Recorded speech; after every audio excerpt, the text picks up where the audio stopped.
Всяко дете има право да завърши с нагласата и съзнанието. Аз мога. Навсякъде по света детето преминава от пълзене към изправяне, към тичане, към мислене, към смях и точно в момента, в който казва на света «Виж ме, мога!» и ги изпращаме на училище. Можеш да бягаш? Съжалявам, трябва да седнеш. Можеш да мислиш и да говориш? Това е грешно. Трябва да слушаш. Това е, с което се сблъсках лично с моето дете.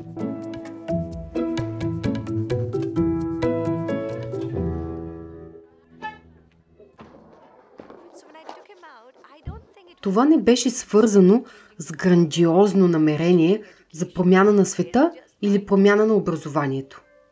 Беше просто моето дете. По това време управлявах фирма за дизайн.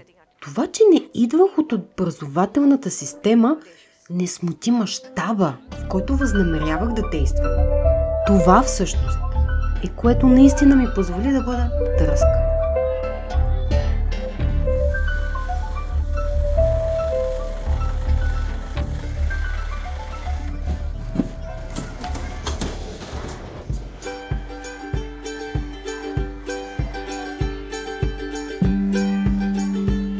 Като дизайнер бях много вдъхновена от дизайн мисленето. Нека поставим под въпрос статуквото и какво дизайн мисленето ни напътства да правим.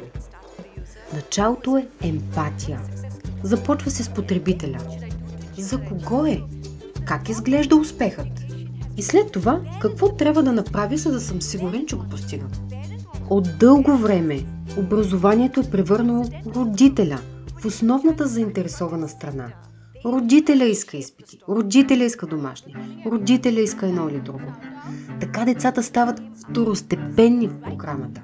Когато поставите детето отпред и в центъра, то ще създаде историята. Нашите деца веднага се превърнаха в дизайнери. Създадоха униформата си, те станаха клиенти на архитекта в училището. Беше истинско сътрудничество. Беше просто това чувство, че това си е тяхното пространство. Ние изработваме окончателната учебна програма и искаме да завършите с нагласата и съзнанието. Аз мога. Знаем, че сме отговорни за собственото си обучение и това ни прави проактивни. Днес предлагаме учебна програма, която е изградена върху основата на така нареченото дизайн мислене. Във всеки процес на създаване има идея, проучване, определяне, прототип, продукт. Ние го опустихме, наричаме го 4-стъпков процес. Почувствай, представи си, направи, сподели.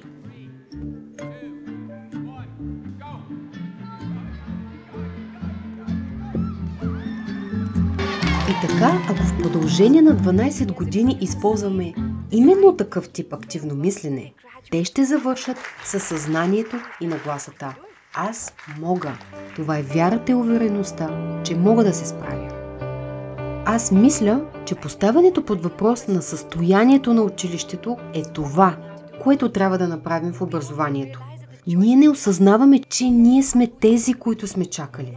Това е нагласата и съзнанието, което дължим на децата си. По този начин те ще заблестят, те ще процъфтяват. Това е, което искам да дам на всяко дете.